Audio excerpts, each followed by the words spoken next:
नमस्कार दोस्तों, मैं हूं ओम सिंह और आप देख रहे हैं आपका अपना चैनल एडू फिजिक्स हिंदी। तो दोस्तों, क्या आप जानते हैं कि जो आकाशीय बिजली है, आकाशीय बिजली को क्या कहते हैं, पहले ये समझ लेते हैं। तो जो आकाशीय बिजली होती है, आकाशीय बिजली, ठीक ना। आकाशीय बिजली के बारे में हम लोग बात करने वाले हैं आज। आकाशीय बिजली को हम लोग वज्रपात के नाम से भी जानते हैं। क्या कहते हैं? वज्रपात। माना जाता है कि जो बारिश के देवता होते हैं वो भगवान इंद्र होते हैं। माना क्या जाता है कि बारिश के देवता भगवान इंद्र होते हैं, और जो भगवान इंद्र हैं उनका जो हथियार है उसका नाम है वज्र। इसलिए माना जाता है कि जब बारिश होती है तो उस टाइम जो इंद्र है अपने हथियार का यूज करते हैं, हथियार को चलाते हैं तो बिजली गिरती है। लोगों का मानना है, ऐसा आप लोग भी सुने होंगे, इसलिए इसका नाम वज्रपात भी रखा गया। एक परिभाषी है, इसको याद कर सकते हैं आप लोग। तो दोस्तों, क्या आप जानते हैं ये जो वज्रपात है, आकाशीय बिजली है, यह सिर्फ एक बार में इतनी ऊर्जा पैदा करता है कि पूरे शहर को लाइट दे सकता है, यानी कि पूरे शहर में लाइट जला सकता है। लेकिन अफसोस की बात यह है कि इस ऊर्जा को हम अब भी बर्बाद होते हुए देखते हैं, ठीक है। लेकिन अफसोस की बात क्या है कि हम इस ऊर्जा को अब भी बर्बाद होते हुए देखते हैं। आप अपने गांव में सुने कि जो बचपन में लोग, आज लोग, दादी लोग सुनाती होंगी कि बचपन में कि जब बिजली जो गिरती थी, ये बिजली क्या करती थी, पेड़ पखान को जला देती थी, किसी इंसान को जला कर राख कर देती थी, और खेत में जो फसल होते उनको खत्म कर देती थी। तो ये जो चीजें हैं इतनी खतरनाक है कि अगर इसको हम कंट्रोल कर लें तो घरों की रोशनी हमें हमेशा मिलती रहे, फ्री मिलती रहे। हमें पेट्रोल, कोयला, पावर प्लांट की कोई भी आवश्यकता नहीं करनी पड़ेगी, ना इसके लिए खर्च करना पड़ेगा।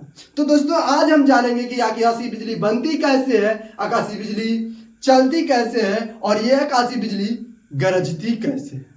आज हम जानेंगे कि आकाशीय बिजली में आखिर क्या है इतना कि इतना लोगों को जला देती है। आकाशीय बिजली में आखिर ऐसा क्या है जो इतना तेज आवाज करती है।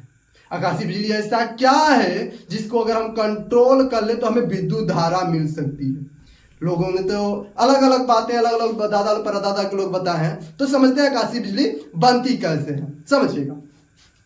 तो जब बारिश का सीजन होता है तो क्या होता है कि वातावरण में कई सारे बादल आ जाते हैं, ठीक ना। बड़े बड़े बादल आ जाते हैं, इस प्रकार के कई सारे बड़े बड़े बादल आ जाते हैं। तो जब बारिश होता है इस प्रकार के कई सारे बड़े बड़े बादल आ जाते हैं, और ये बादल जो होते हैं किससे मिलकर बने होते हैं? क्या लगता है आपको, ये बादल किसके बने होंगे? तो जो बादल के अंदर छोटे छोटे पानी के बर्फ के बूंद होंगे, छोटे छोटे पानी के बर्फ के बूंद होते होंगे, ठीक ना। इस बादल के अंदर क्या होते होंगे? छोटे छोटे बादल के पानी के कण होते हैं, बर्फ के कण होते हैं, ठीक है। ये क्या है भैया? पानी के कण।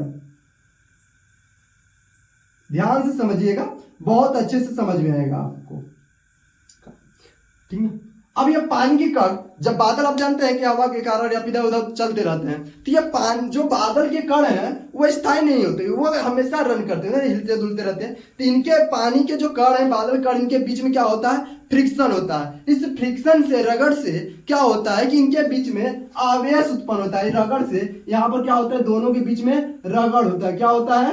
रगड़ होता है। इस रगड़ से क्या होता है? आवेश उत्पन्न हो जाता है। आपको पता है आवेश कितने प्रकार के होते हैं? जल्दी से बताइए, आवेश कितने प्रकार के होते हैं? जी हाँ, आवेश कितने प्रकार के होते हैं? आवेश दो प्रकार के होते हैं, एक धनावेश और एक ऋणावेश, positive charge and negative charge. तो समझते हैं, जब इनके बीच रगड़ होता है तो वहां पर दोनों प्रकार का आवेश उत्पन्न हो जाता है, धनावेश और ऋणावेश।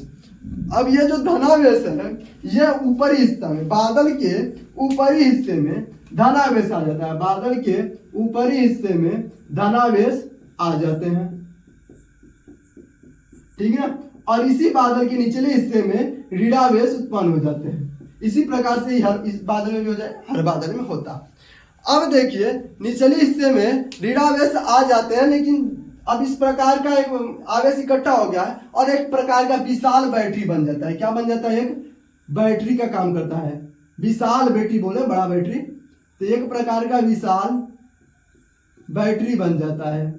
और बैटरी क्या होता है, उसमें आवेश होता है और आवश्यकता पड़ने पर उसे हम ले लेते हैं। तो यहाँ पर एक प्रकार का विशाल बैटरी की तरह बन जाता है। और यह जब चार्ज बहुत ज्यादा होता है, जो इसका मान है मतलब कि आवेश का जो मान है बहुत ज्यादा हो जाता है, तो अचानक से इनका बीच का संतुलन बिगड़ जाता है। यानी इन आवेशों में धनावेश या ऋणावेश का मान जब अचानक बहुत ज्यादा हो जाएगा तो इनके बीच में अचानक संतुलन बिगड़ जाएगा और ये क्या करेंगे, करंट की तरफ फ्लो करते हुए जमीन की ओर न्यूट्रल होने के लिए चल देंगे। आप समझिएगा, आपकी जो इच्छाएं हैं, आपकी जो जरूरतें हैं वह पूरा नहीं होगा, तो आप अपनी जरूरत को पूरी करने के लिए घर से बाहर निकलेंगे जरूरत की तलाश में। और जैसे ही आपको वह तलाश मिलेगा, कोशिश करेंगे कि आप जल्दी मिल जाए, ठीक ना। अब जल्दी जैसे ही मिलेगा, क्योंकि आपको काम चलाने से मतलब है, आपको जैसे ही न्यूट्रल होने के लिए कुछ मिलेगा तो आप उसके साथ हो जाएंगे। तो आप हमेशा आसानी से चाहेंगे कि वो हमें आसानी से मिल जाए, ठीक है। तो जो करंट है आकाशीय बिजली के रूप में बहता है यहाँ से, यानी जो आवेश है ये न्यूट्रल होने के लिए बहुत चलता है, और जब आवेश चलता है तो वहां पर क्या उत्पन्न होता है, विद्युत धारा उत्पन्न होती है। और यही विद्युत धारा करंट के यहाँ पर आकाशीय बिजली के रूप में दिखाई देती है और हमारे घर में आकाशीय बिजली आती है, ठीक है। तो चलिए आगे चलते हैं।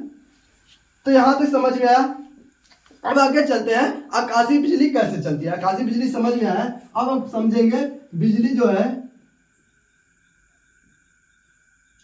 कैसे चलती है। देखिए थोड़ा सा मात्रा हमारी गलती हो सकती है, कैसे चलती है, ठीक है। आकाशीय बिजली कैसे चलती है, तो देखिए आकाशीय बिजली हमेशा उस रास्ते में चलेगी। आकाशीय बिजली जो होती है हमेशा उस रास्ते में चलेंगी जिधर प्रतिरोध कम। प्रतिरोध क्या होता है, मतलब रुकावट कम है। अच्छा ये बताइए आप, देखिए सच सच बताइएगा, एक शरीफ लड़की है और एक बहुत गुस्सैल लड़की है, तो आप किसके तरफ जाएंगे। शरीफ वाले की मतलब जो शांत दिमाग है कि गुस्सैल वाले।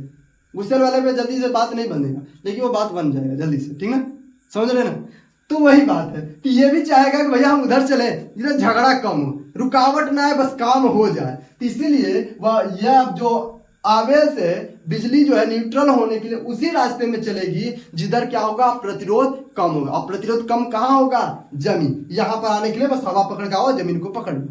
तो यह हमेशा मतलब कि जमीन की ओर, जमीन की परिस्थिति कोई ऊंची चीजों हो, जैसे पेड़, इमारत पर आकाश या बिजली के खंभे, ये जो होते हैं इनको जल्दी मिलते हैं, उनके बीच में कोई रुकावट नहीं होता, वहां पर ये जल्दी इनको मिल जाते हैं। इसलिए यहाँ पर बिजली गिरने के सबसे ज्यादा चांस होते हैं। सबसे पहले बिजली कहाँ गिरती है, तो पेड़ों पर गिरेगी, बिजली के तारों पर गिरेगी, या ऊंचे मकानों पर गिरेगी। क्यों, क्योंकि वहां से न्यूट्रल होने का उसे जल्दी रास्ता मिल जाता है, ठीक ना। अब देखिए क्या होता है, तो यहाँ से जो आवेश है, ये मान लीजिए जमीन है, ये क्या है आपका जमीन है।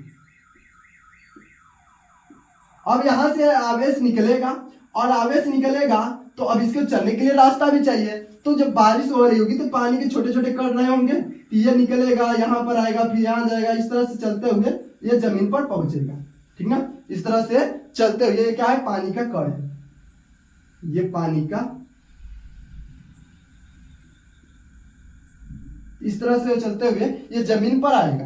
और जमीन पर जैसे ही आएगा, यहां पर ये क्या हो जाएगा, यहां पर ये डिस्चार्ज हो जाएगा। क्या हो जाएगा, डिस्चार्ज हो जाएगा।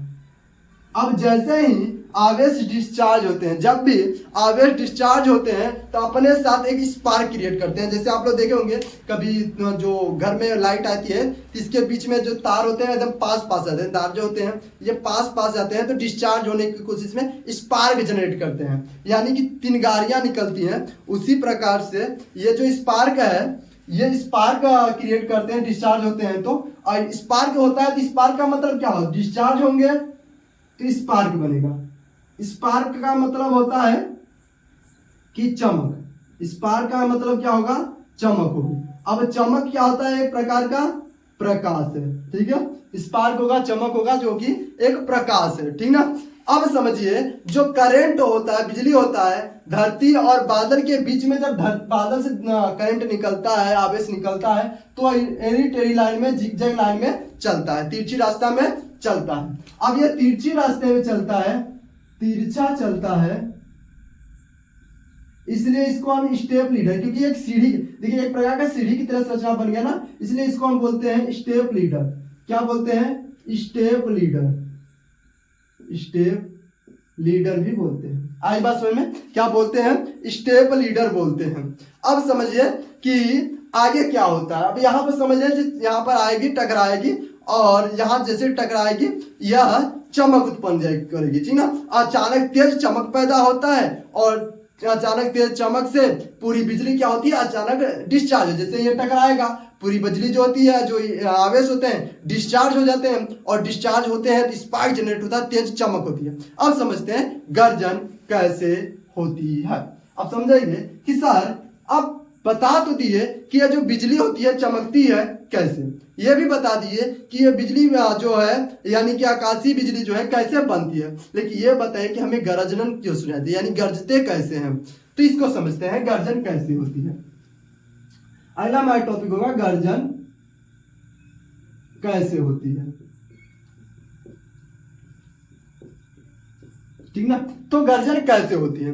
अब सवाल आपका यही होगा कि बिजली गिरती है, ठीक है, समझ में आया, लेकिन बिजली गिरने के साथ हमें तेज आवाज क्यों सुनाई देती है, कैसे सुनाई देती है। तो देखिए क्या होता है, जैसे ही बिजली ये डिस्चार्ज होती है, जैसे ही पृथ्वी के साथ डिस्चार्ज होती है, इसके साथ आपको बताए कि डिस्चार्ज के साथ तेज चमक होता है, यानी स्पार्क जनरेट होता है, और स्पार्क जनरेट होगा तो प्रकाश उत्पन्न होगा। अब यह प्रकाश जो होता है यहां से उष्मा उत्पन्न होता है। कितना उष्मा होता है? उष्मा उत्पन्न होगा, वो कितना है? तो 30,000 degree Celsius, 30,000 degree Celsius. Sir 30,000 degree Celsius कितना होता है? तो ये समझ सकते हैं कि हमारे शरीर का जो टेम्परेचर है 37 डिग्री सेल्सियस है। जो पानी होता है आपके घर में, जो पानी होता है उसे जब गर्म करते हैं तो उबलता है ना, उबल करके गैस बनता है, जलवाष्प बनता है ना, तो वो काम जलवाष्प जो बनता है, जलवाष्प वह 100 डिग्री सेल्सियस पर होता है। कब होता है? 100 डिग्री सेल्सियस पर, और ये कितना है? 30 डिग्री सेल्सियस। अब समझिएगा जो सूर्य है, सूर्य को आप लोग जानते होंगे, सूर्य को सभी लोग जानते हैं। सूर्य की जो सतह है, सूर्य की सतह, अब सूर्य का सतह का मतलब क्या होता है? तो मान लीजिए कि हमारे पास ये एक प्रकार के सूर्य है, मान लीजिए, तो सतह का मतलब क्या होगा कि ये सूर्य का एक बॉडी है, इसको जो ये सरफेस है जिसको हम टच कर सकते हैं, ये इनका सतह कहलाएगा। इसी प्रकार जो सूर्य का सतह होता है उनका तापमान, ताप, सूर्य की सतह का जो ताप होता है वो कितना होता है? 30,000 डिग्री सेल्सियस से ज्यादा होता है, मतलब लगभग 30,000 डिग्री सेल्सियस होता है। लगभग कितना होता है? 30,000 डिग्री सेल्सियस होता है। समझ आई बात? तो जब इतना इसके अंदर इतना उष्मा होता है, इतनी गर्मी होती है, तो समझिए इतनी गर्मी से क्या हो सकता है। जब इतनी गर्मी होगी तो इसके आसपास, देखिए बादल है तो इसके आसपास क्या होगा? ये हवा भी तो होंगे, हवा होंगे, ये क्या है? हवा है। तो हवा जो होंगे ये गर्म होंगे, क्या होंगे? हवा भी गर्म हो जाएंगे। अब जानते हैं आप लोग जो हवा होती है, हवा जो होती है, यहाँ पर सब पॉइंट हम लिख रहे हैं, यहाँ पर सब पॉइंट लिख रहे हैं। हवा जो होती है वो कैसे चलती है? गर्म से। हवा जो गर्म से होती है वह ठंडक की ओर चलती है, ठंडे हवा की ओर चलती है। तो जब यहाँ से बिजली चमकती है तो वहां पर तेज प्रकाश होता है, 30,000 डिग्री सेल्सियस का तापमान उत्पन्न होता है, उससे हवा, वहां के अगल बगल की हवा क्या हो जाती है? गर्म हो जाती है। अब जब हवा गर्म होगी तो वह ठंडे होने के लिए इधर चलेगी, ठीक ना। अब तेजी से सभी क्रियाएं अचानक होती है तो तेजी से ये चल देती हैं। अब जब हवा तेजी से जानती है तो वहां पर कुछ आवाज सुनाई देती है। आप लोग देखे होंगे कि जब भी आपके बगल से कोई गाड़ी स्पीड में पार होती है तो आपको एक आवाज सुनाई देती है, एक तेज गर्जन सुनाई देती है। उसी प्रकार समझिए जब एक गाड़ी, बाइक, 4 व्हीलर जब आपके बगल से पार होती है कितना आवाज सुनाई देता है? तेजी से। क्यों सर? गाड़ी की आवाज सुनाई देती नहीं, हवा की आवाज सुनाई देती है। जब मान लीजिए जब तूफान आता है, तूफान में कितनी आवाज होती है? तूफान तो देखे होंगे, तूफान में कितनी आवाज होती है? तो उसके कई गुना अधिक रफ्तार से वहां की हवाएं जो होती हैं दूर हटती हैं, और जब हवाएं वहां की दूर हटेंगी तो वहां पर आपको आवाज सुनाई देती है। आई बात समझ में? तो गर्जन क्यों होती है समझ में आया। लेकिन सर ये तो समझ में आ गई कि गर्जन कैसे होते, लेकिन ये तनी हमके बताई कि गर्जन होती है तो चमक पहले हमको बिजली चमकती हुई दिखाई देती है पहले और गर्जन बाद में सुनाई देता है। ऐसा क्यों होता है? तो उसके बीच में भी एक साइंस है, समझिएगा। जब प्रकाश है, प्रकाश की चाल, अच्छा प्रकाश की चाल हम नहीं बताएंगे, प्रकाश की चाल को आप लोग कमेंट करेंगे कितना होता है, ठीक ना। प्रकाश की चाल कितनी होती है कमेंट करेंगे।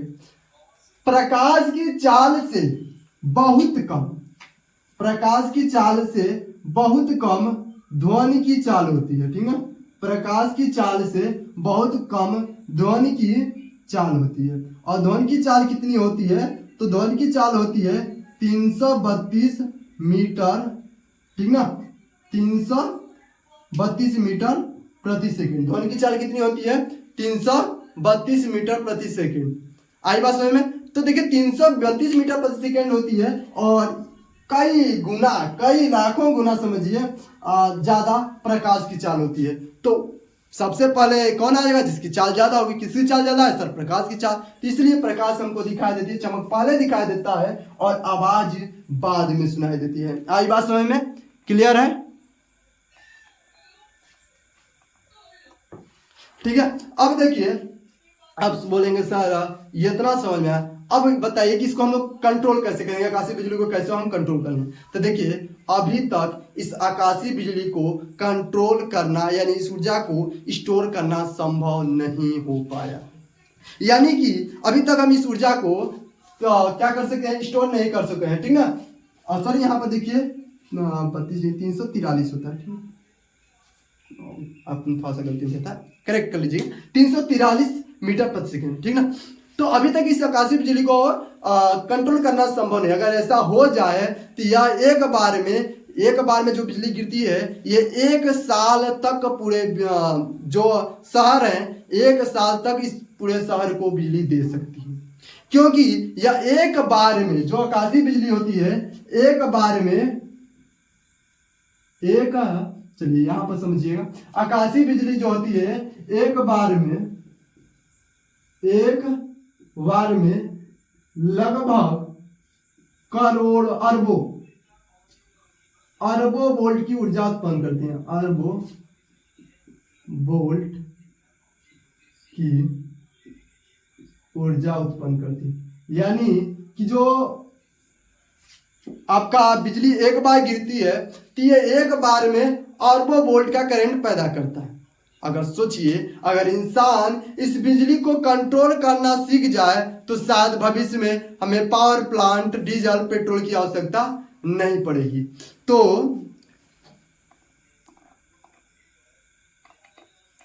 दोस्तों अगर आप कभी ये देखते हैं, आकाशीय बिजली देखते हैं, तो यहाँ पर आप ये मत सोचिएगा कि ये डर है एक प्रकार का, ये गिर जाएगा। ये डर तो है ही भाई, शरीर पे गिर जाएगी तो आदमी पल भर में निपट लेगा। लेकिन यह प्रकृति का जो है एक अद्भुत और शक्तिशाली क्रिया है। यह अगली बार जब आप बिजली को देखिएगा तो ये जान लीजिएगा यह कुछ नहीं है, एक प्रकार का क्या है? साइंस है, ठीक ना। तो ये साइंस है और एक बहुत अच्छा शानदार साइंस का प्रदर्शन, विज्ञान का बहुत अच्छा, प्रकृति अच्छा। देखिए प्रकृति भी ना बहुत अच्छी चीज है, बहुत खूबसूरत चीज है। ये जो है साइंस का, विज्ञान का क्या करता है? एक शानदार प्रदर्शन करता है, अद्भुत प्रदर्शन करता है। Everything is physics, science. सभी कुछ जो प्राकृतिक घटनाएं होती है सभी साइंस है और अधिकतर इसमें फिजिक्स और फिजिक्स ही है, केमिस्ट्री तो बहुत कम होते हैं, फिजिक्स ही है। तो आप जितने अच्छे से जानेंगे उतने अच्छे से समझ पाएंगे प्रकृति को। तो उम्मीद करते हैं आप सभी लोगों को वीडियो अच्छा लगा होगा। अगर आपको यह वीडियो जानकारीपूर्ण लगा हो तो वीडियो को लाइक और शेयर जरूर करिएगा और अगर हमारे चैनल पर नए हैं तो हमारे चैनल को सब्सक्राइब करना मत भूलिएगा।